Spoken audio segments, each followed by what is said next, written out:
Linear differential equation of higher order में हमने आज पढ़ना है 4.4 अनडिटरमिन्ड कोएफिशिएंट सुपरपोजिशन अप्रोच। हमने सेक्शन 4.3 में होमोजेनियस लीनियर डिफरेंशियल इक्वेशंस को सॉल्व किया था जिसके कांस्टेंट कोएफिशिएंट्स थे। अब हम non homogeneous linear differential equation को सॉल्व करना चाहते हैं और उसका सॉल्यूशन फाइंड करना चाहते हैं। ये हमारे पास एक लीनियर डिफरेंशियल इक्वेशन है लेकिन ये नॉन होमोजेनियस है क्योंकि gx नॉन जीरो है। तो इसका सोल्यूशन जो है हम पढ़ चुके हैं 4.1 में कि ये इसका सोल्यूशन जो है वो कॉम्प्लीमेंट्री फंक्शन होता है और एनी पर्टिकुलर सोल्यूशन। और कॉम्प्लीमेंट्री फंक्शन जो होता है वो हमारे पास होमोजेनियस पार्ट का सोल्यूशन होता है। तो ये जो हमारे पास है मेथड ऑफ अनडिटरमिन्ड कोएफिशिएंट, इसमें हमने पर्टिकुलर सोल्यूशन फाइंड करना है नॉन होमोजेनियस डिफरेंशियल इक्वेशन का। तो ये मेथड हमें पर्टिकुलर सोल्यूशन देगा और फिर हमें जनरल सोल्यूशन मिलेगा कॉम्प्लीमेंट्री फंक्शन को यूज़ करके। तो इसमें ये जो मेथड है इसमें कुछ रिस्ट्रिक्शन है। पहली रिस्ट्रिक्शन ये है कि जो कोफिशिएंट हैं वाई और उसके डेरिवेटिव के वो सारे के सारे कांस्टेंट होने चाहिए। दूसरा ये जो फंक्शन जी एक्स जो राइट साइड पे इक्वेशन 1 की है ये या तो कांस्टेंट फंक्शन हो या पोलिनोमियल फंक्शन हो। कांस्टेंट भी पोलिनोमियल फंक्शन में आता है। एक्सपोनेंशियल फंक्शन हो, साइन हो या कोसाइन हो, या इनका सम हो या इनकी प्रोडक्ट हो। जैसे कि यहाँ पे कुछ एग्जांपल्स दी हुई हैं। यहाँ पे प्रोडक्ट यूज़ हुआ हुआ है, फिर इनका सम भी यूज़ हुआ हुआ है। तो अगर इस तरह का फंक्शन हो तो उस पर यूज़ होता है। और उसकी रीज़न क्या है, क्योंकि हमारे पास ये हायर डेरिवेटिव्स के डिफरेंशियल इक्वेशन है। तो हम ये फंक्शन पर्टिकुलर फंक्शन सपोज करके एक एजुकेटेड गेस करेंगे और हम सपोज करके इसके डेरिवेटिव्स लेकर उस गिवन इक्वेशन में पुट करते हैं। तो जो हम इन फंक्शंस के जैसे साइन हो गया, कॉस हो गया, एक्सपोनेंशियल हो गया, पोलिनोमियल हो गया, जब डेरिवेटिव्स लेते हैं तो फिर साइन और कॉस के डेरिवेटिव साइन और कॉस ही रहते हैं, एक्सपोनेंशियल के एक्सपोनेंशियल इसके फॉर्म में रहते हैं, पोलिनोमियल के पोलिनोमियल ही रहते हैं। तो इस वजह से डेरिवेटिव लेने से ये फर्क नहीं आता, इनमें चेंज नहीं आता। इस वजह से हमारे पास हम ये फंक्शंस जो हैं अनडिटरमिन्ड कोएफिशिएंट के लिए लेते हैं। तो हम सपोज करते हैं जो पोलिनोमियल है हमारे पास जी एक्स जो है वो इन्हीं फंक्शन की लीनियर कम्बिनेशन भी हो सकता है। वो कौन सा फंक्शन है, पी एक्स पोलिनोमियल को हम कह रहे हैं many terms. Polynomial means many terms. एक पोलिनोमियल है जिसमें एक्स की पावर जो है वो नॉन नेगेटिव इंटीजर है और ए आई इसके कोफिशिएंट हैं जो कि रियल नंबर हो सकते हैं। यहाँ पे पोलिनोमियल और एक्सपोनेंशियल का प्रोडक्ट हो रहा है। यहाँ पे पोलिनोमियल एक्सपोनेंशियल और साइन का, यहाँ पे पोलिनोमियल एक्सपोनेंशियल और कॉस का। तो ये हमारे पास फंक्शन हो सकते हैं। अल्फा बीटा भी यहाँ पे रियल नंबर है।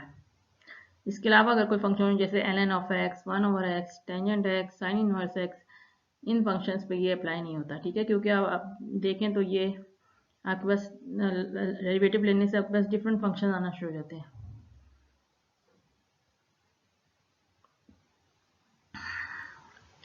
और जब हम जी एक्स पर्टिकुलर सोल्यूशन एज्यूम करेंगे तो हम देखेंगे जी एक्स किस फॉर्म का है। जी एक्स जिस फॉर्म का होगा तो उसी फॉर्म की हम पर्टिकुलर सोल्यूशन एज्यूम करेंगे। ये हमारे पास क्वेश्चन नंबर 3 है जिसमें हमारे एक नॉन होमोजीनियस डिफरेंशियल इक्वेशन दी हुई है और लीनियर डिफरेंशियल इक्वेशन दी हुई है और हमने इसको सॉल्व करना है। सबसे पहले हम जैसे हमने सेक्शन 4.3 में कॉम्प्लीमेंट्री फंक्शन निकाला था उस तरीके से हम इसका कॉम्प्लीमेंट्री फंक्शन निकाल लेंगे। ये इसका ऑक्सिलरी इक्वेशन हो गई और इसको हमने सिंप्लीफाई किया तो हमारे पास रिपीटेड रूट्स आ गए 5। अब हम इसको इसका कॉम्प्लीमेंट्री फंक्शन लिखेंगे c1 e to the power 5x plus c2 x e to the power 5x, क्योंकि रिपीट हो रहा है इसलिए यहाँ पे x भी आ गया। अब हमारे पास अब हमने पर्टिकुलर सोल्यूशन एज्यूम करना है। अब हम ये देखेंगे कि हमारे पास ये जी एक्स की है। जी एक्स है 30x + 3 जो कि एक पोलिनोमियल ऑफ डिग्री 1 को रिप्रेजेंट कर रहा है। तो इसलिए हमने particular solution polynomial of general polynomial of degree 1 assume किया है, ax + b, जहाँ पे हमारे पास a b जो है वो रियल नंबर्स है। फिर हमने यहाँ पे हमारे पास सेकेंड ऑर्डर डिफरेंशियल इक्वेशन है तो हम इसके सेकेंड ऑर्डर तक इसका डेरिवेटिव लेंगे। पहले इसका डेरिवेटिव लिया तो हमारे पास a आ गया, x का डेरिवेटिव 1 हो गया और b का डेरिवेटिव 0 हो गया, कांस्टेंट है। फिर हमारे पास फर्स्ट डेरिवेटिव a आ गया तो जब सेकंड डेरिवेटिव लिया तो ये कांस्टेंट है तो ये 0 हो गया। अब हम इन सारों को Y P prime, Y P double prime, इन सबको इक्वेशन नंबर 1 में पुट कर देंगे। जब हम 1 में पुट करेंगे इनकी वैल्यूज तो मेरे पास ये इक्वेशन आ जाएगी। इससे हमारे पास अभी जो इक्वेशन आई है इसमें हमारे पास a और b अननोन है, तो ये मालूम करने के लिए हम कोफिशिएंट कंपेयर करेंगे। तो यहाँ पे x का कोफिशिएंट 25a है और यहाँ पे 30 है, तो 25a इक्वल टू 30 हो गया। फिर हम कांस्टेंट को कंपेयर करते हैं, तो कांस्टेंट हमारे पास 25b minus 10a left side पे और राइट साइड पे 3 है, तो ये हमारे पास दूसरी इक्वेशन हो गई। पहली इक्वेशन से हमने a की वैल्यू निकाल दी जो कि 6/5 आ गई और इसमें पुट की तो b की वैल्यू हमारे पास आ गई 3/5। इन दोनों वैल्यूज को पर्टिकुलर इक्वेशन नंबर 3 जो कि पर्टिकुलर सोल्यूशन की इक्वेशन है इसमें पुट कर दें तो हमारे पास पर्टिकुलर सोल्यूशन आ गया। अब इस नॉन होमोजीनियस डिफरेंशियल इक्वेशन की जनरल सोल्यूशन क्या होता है, complementary function plus particular solution. तो कॉम्प्लीमेंट्री फंक्शन इक्वेशन 2 से पुट किया और पर्टिकुलर सोल्यूशन यहाँ से पुट किया, तो ये हमारे पास जनरल सोल्यूशन आ गया। इसको अगर सिंप्लीफाई कर सकते तो सिंप्लीफाई कर लें, इसमें हमारे पास कुछ भी सिंप्लीफाई करने को नहीं है, तो ये हमारे पास जनरल सोल्यूशन आ गया इस होमोजीनियस डिफरेंशियल इक्वेशन का। अब forming particular solution bye superposition. Superposition क्या किसे कहते हैं कि अगर आपके पास सम की फॉर्म में जी एक्स सम की फॉर्म में आए, जैसे फॉर एग्जांपल g1x और g2x की सम में आ गया और g1x हमारे पास पोलिनोमियल है और g2x हमारे पास एक्सपोनेंशियल है। तो हमने ये भी 4.1 में पढ़ा था कि अगर हम पोलिनोमियल को ax प्लस b की फॉर्म में ले रहे हैं और एक्सपोनेंशियल को e raised to power 2x, ये जो है डिपेंड करता है gx किस तरह का, gx को देख के एक्सपोनेंशियल सपोज करेंगे। अगर फर्स्ट करें gx में e raised to power 2x है तो हम e raised to power 2x suppose करेंगे, और अगर वो 2 टाइम आ रहा है तो हमने साथ x भी ले लिया। तो ये हम चेक करेंगे कि हमारे पास gx को देख के हम सपोज करते हैं, तो ये हमारे पास पर्टिकुलर सोल्यूशन उस केस में क्या होगा, उस केस में जो हम पर्टिकुलर सोल्यूशन एज्यूम करेंगे वो हम yp1 प्लस yp2 सपोज करेंगे, और ये हमारा फिर पर्टिकुलर सोल्यूशन होगा। इसको इसी तरीके से फाइंड करेंगे और फिर जनरल सोल्यूशन हमारा ये हो जाएगा। यहाँ पर सुपरपोजिशन वाली बात ये थी कि 4.1 में हमने पढ़ा था कि अगर yp1 जो है वो पर्टिकुलर सोल्यूशन है equation a2y double prime plus a1y prime plus a0y is equal to g1x का, और yp2 जो है पर्टिकुलर सोल्यूशन है a2y double prime plus a1y prime plus a0y is equal to g2x का। तो फिर इस इक्वेशन का जो है जो कि सम ऑफ टू फंक्शंस है, तो इनका सम जो है इन सोल्यूशन का जो पर्टिकुलर सोल्यूशन का जो सम है वो इस इक्वेशन का फिर पर्टिकुलर सोल्यूशन होगा। ठीक है, तो ये सुपरपोजिशन हमने 4.1 में पढ़ा था, तो यही रूल हम यहाँ पे भी यूज करेंगे। केस अनडिटरमिन्ड कोएफिशिएंट में हमारे पास 2 केसेस हैं। केस 1 में no function in the assumed particular solution is the solution of the associated homogeneous differential equation. अभी जो मैंने क्वेश्चन नंबर 3 किया था उसमें आपके पास जो सोल्यूशन था पर्टिकुलर कॉम्प्लीमेंट्री फंक्शन वो कुछ और था, और जो पर्टिकुलर सोल्यूशन हमने एज्यूम किया था वो कुछ और था। जो कॉम्प्लीमेंट्री था वो एक्सपोनेंशियल में था और जो पर्टिकुलर सोल्यूशन हमारे पास था वो पोलिनोमियल में था। तो वही वाला केस है जिसमें हमारे पास ये डिफरेंट होंगे, मतलब जो पर्टिकुलर सोल्यूशन मैं एज्यूम कर रही हूँ वो होमोजीनियस डिफरेंशियल इक्वेशन का सोल्यूशन नहीं होना चाहिए। तो ये केस 1 है।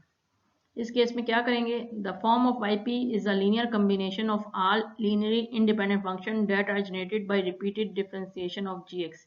तो gx और उसकी जितनी भी डेरिवेटिव लेने से जितने भी हमारे पास फंक्शंस आएंगे तो वो ही हम yp को सपोज करेंगे। जैसे फर्ज करें gx अगर 1 है या कोई भी नंबर है तो फिर हम yp को कांस्टेंट एज्यूम करेंगे। अगर gx हमारे पास 5x प्लस 1 यानी पोलिनोमियल है डिग्री 1 की, तो हम इसकी जनरल फॉर्म कंसिडर करेंगे। अगर पोलिनोमियल डिग्री 2 की है तो इसकी जनरल फॉर्म कंसिडर करेंगे। अगर पोलिनोमियल डिग्री 3 की है तो पोलिनोमियल डिग्री 3 की जनरल फॉर्म कंसिडर करेंगे। अगर साइन 4x है तो साथ a cos 4x और plus b sin 4x assume करेंगे। ये a b वगैरह जितने भी कांस्टेंट है कोफिशिएंट्स है, और बेशक साइन हो या कॉस हो उसमें हम दोनों एज्यूम करते हैं, कॉस भी एज्यूम करेंगे और साइन भी एज्यूम करेंगे, और यहाँ पे जो भी x के साथ नंबर होगा वो साथ लिखेंगे। इसकी वजह ये है कि जब हम कॉस का डेरिवेटिव लेते हैं तो साइन भी आता है और साइन का डेरिवेटिव लेते हैं तो कॉस भी आता है, तो इसलिए कॉस या साइन होगा तो हम ये दोनों उनका सम एज्यूम करेंगे। फिर एक्सपोनेंशियल का डेरिवेटिव में एक्सपोनेंशियली आता है और उसके मल्टीपल्स आते हैं, तो इसलिए A E H power 5x consider करेंगे।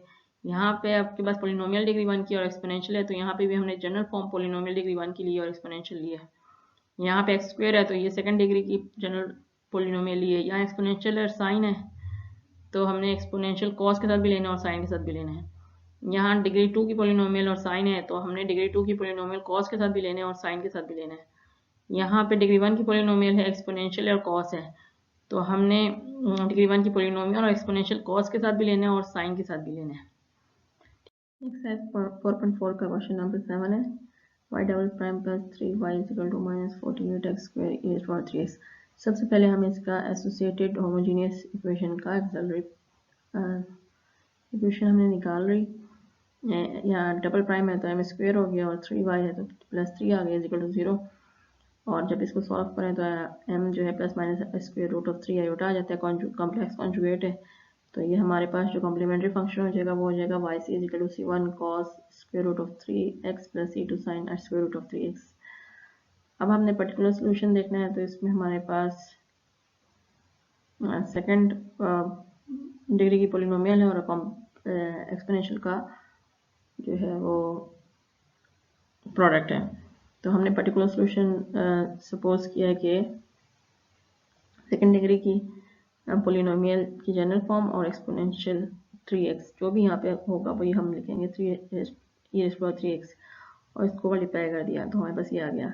अब यहाँ पे सेकंड ऑर्डर है तो हमें 2 दफ़ा सेकंड डेरिवेटिव है तो हमें 2 दफ़ा डेरिवेटिव लेना है। फर्स्ट टाइम लिया, फिर सेकंड टाइम लिया और जो एक जैसे टर्म्स थे उनको एक तरफ कर लिया, अरेंज कर लिया। अब इसको हम पुट करते हैं एक्स स्क्वायर कि ये x की टर्म्स हो गई और कांस्टेंट है। अब इसको हम पुट करते हैं y डबल प्राइम और y को इक्वेशन नंबर 1 में। तो जब इसमें पुट करेंगे तो हमारे पास ये आ गई इक्वेशन। अब इसको अरेंज करके हम कोफिशिएंट कंपेयर करते हैं, तो हमारे पास एक्स स्क्वायर का कोफिशिएंट यहाँ पे है 12a e पावर 3x और इस साइड पे है राइट साइड पे माइनस 48 e पावर 3x, ये यहाँ पे लिख दिया और इसमें से a की वैल्यू निकाल ली। इसी तरीके से अब x से कोफिशिएंट कंपेयर करेंगे। x से कोफिशिएंट है 12a e power 3x plus 12b e power 3x is equal to, यहाँ पे x का कोई कोफिशिएंट नहीं तो 0 लिखेंगे, तो यहाँ से हम b की वैल्यू निकाल लेंगे। फिर हम कांस्टेंट कंपेयर करते हैं 2a e power 3x plus 6b e power 3x plus 12c e power 3x और कांस्टेंट यहाँ पे कोई नहीं है, इक्वल टू 0, तो इज इक्वल टू 0 हो गया। तो यहाँ पे a और b की वैल्यू यहाँ पे पुट कर दी तो हमारे पास c की वैल्यू आ जाएगी -4/3। इन सब को हम इस पर्टिकुलर सोल्यूशन में पुट करते हैं, a की वैल्यू, b की वैल्यू, c की वैल्यू इस पर्टिकुलर सोल्यूशन में पुट कर दी तो हमारे पास पर्टिकुलर सोल्यूशन ये आ गया। अब हमारे पास जनरल सोल्यूशन होता है complementary function plus particular solution, तो कॉम्प्लीमेंट्री फंक्शन लिखा और साथ इसके ये जो पर्टिकुलर सोल्यूशन है वो लिख दिया, तो ये हमारे पास given non homogeneously differential equation का जनरल सोल्यूशन आ गया।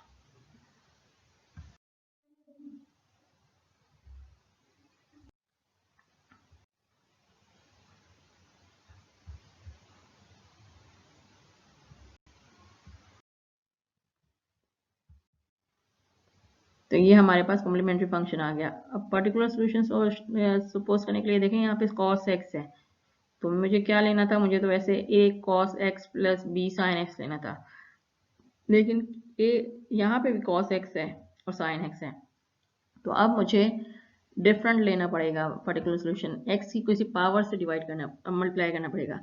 अगर मैं x से यहाँ पे मल्टीप्लाई कर दूँ तो इसका मतलब है कि वो, अगर मैं x से मल्टीप्लाई कर दूँ तो ये अब कॉम्प्लीमेंट्री फंक्शन से डिफरेंट हो गया, तो इस वजह से हमने अपने ये cos x जो था a cos x को और प्लस b sin x को हमने x से मल्टीप्लाई कर दिया।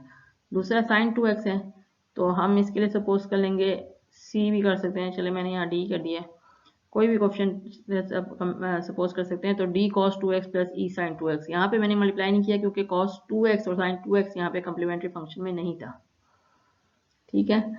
अब हम यहाँ पे देखते हैं सेकंड ऑर्डर है तो 2 दफ़ा इसका डेरिवेटिव ले लेंगे और फिर इसको हम पुट कर देंगे इक्वेशन नंबर 1 में। इक्वेशन 1 में पुट कर दिया तो हमारे पास ये इक्वेशन आ गई। सबसे पहले तो हम इसको जो लाइक टर्म्स हैं वो लिख लेंगे, कैंसिल होते हैं तो कैंसिल हो जाएंगे। जैसे यहाँ पे माइनस ए एक्स कॉस एक्स है, यहाँ पे प्लस ए एक्स कॉस एक्स है, ये दोनों कैंसिल हो जाएंगे। इसी तरीके से यहाँ पे minus B X sine X है, यहाँ पे plus B X sine X है, ये दोनों कैंसिल हो जाएंगे। और जो भी ऐड हो रहे हैं उन्हें ऐड कर लेंगे तो हमारे पास ये इक्वेशन आ जाएगी। अब हम कोफिशिएंट कंपेयर करते हैं। यहाँ पे मेरे पास साइन एक्स है, साइन एक्स से कोफिशिएंट कंपेयर करते हैं तो यहाँ पे -2a आ जाएगा और राइट साइड पे देखें तो साइन एक्स नहीं है तो 0 आ गया, इसका कोफिशिएंट 0 हो गया तो -2a = 0 हो गया।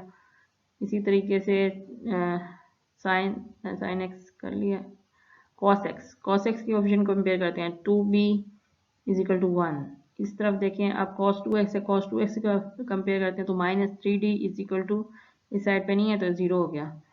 और अब sin 2x से करते हैं तो -3e = -1।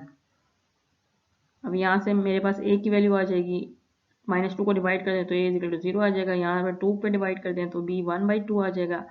यहाँ पे हमने -3 को डिवाइड कर दिया तो d 0 आ गया और यहाँ पे -3 को डिवाइड कर दिया तो e जो है 1/3 आ गया। अब इन सारी वैल्यूज़ को हमने उठा के इस इक्वेशन नंबर 3 में पुट कर देनी है तो मेरे पास पर्टिकुलर सोल्यूशन आ जाएगा। ये वैल्यूज पुट कर दी और मेरे पास पर्टिकुलर सोल्यूशन आ गया।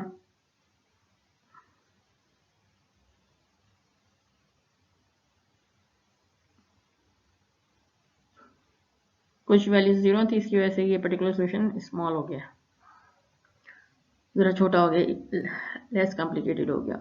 अब हमने जनरल सोल्यूशन लिखना है। जनरल सोल्यूशन क्या होता है? Complementary function plus particular solution. ही कम्प्लीमेंट्री फंक्शन लिखा, साथ पर्टिकुलर सोल्यूशन लिख दिया। अब हमारे पास क्या है, इसको इक्वेशन 4 कह दिया। अब हमें ये इनिशियल वैल्यू प्रॉब्लम दी थी, हमें ये दो कंडीशंस भी दिए हुए थे। तो इस कंडीशन में, दूसरी कंडीशन में y प्राइम डाला हुआ है तो इसलिए हम इक्वेशन नंबर 4 को डिफरेंशिएट करेंगे विद रिस्पेक्ट टू x। तो ये cos x है तो ये माइनस साइन एक्स हो जाएगा, कोफिशिएंट बाहर रहेगा, यहाँ पे भी कोफिशिएंट बाहर हो गया, साइन एक्स का cos x हो गया। यहाँ पे प्रोडक्ट रूल लगेगा, एक बार साइन x का डेरिवेटिव 1 आ जाएगा, साइन x वैसे रहेगा, और एक बार साइन x वैसे रहेगा, और एक बार x वैसे रहेगा और साइन x का डेरिवेटिव cos x हो जाएगा। तो यहाँ पे sin 2x है, sin 2x का डेरिवेटिव हो जाएगा cos 2x × 2। तो ये हमारे पास आ गया।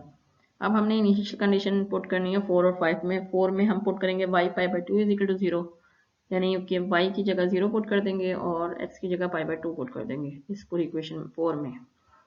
तो cos π/2 0 होता है, आपको पता है, sin π/2 1 होता है तो c2 आ गया। यहाँ पे sin π/2 1 हो गया और ये π/4 हो गया, ये 2 से कैंसिल हो गया, पाई रह गया तो साइन पाई 0 हो जाता है। तो हमारे पास क्या बचा, c2 + π/4 = 0। यहाँ से c2 की वैल्यू -π/4 आ गई। अब ये जो सेकंड कंडीशन है वो सेकंड इक्वेशन में पुट करेंगे तो y प्राइम की जगह 0 आ जाएगा और x की जगह π/2, सॉरी x की जगह π/2 पुट कर दिया तो π/2 1 हो गया, साइन π/2 1 हो गया, या -c आ गया, cos π/2 0 हो गया, साइन π/2 1 हो गया तो 1/2 आ गया। यहाँ पे cos π/2 0 हो गया और यहाँ पे पाई और 2 और 2 कैंसिल हो गया, पाई रह गया तो cos पाई -1 होता है तो -2/3 आ गया। इन दोनों पे एलसीएम लेंगे और आपके पास c1 की वैल्यू आ जाएगी -1/3। तो c1 की भी वैल्यू आ गई, c2 की भी वैल्यू आ गई। इन दोनों को उठाकर जनरल सोल्यूशन में पुट कर दें तो ये जो हमारे पास c1 की वैल्यू भी पुट कर दी, c2 की वैल्यू भी पुट कर दी, तो ये जो हमारे पास सोल्यूशन आया ये हमारे पास वो गिवन इनिशियल वैल्यू प्रॉब्लम का सोल्यूशन है।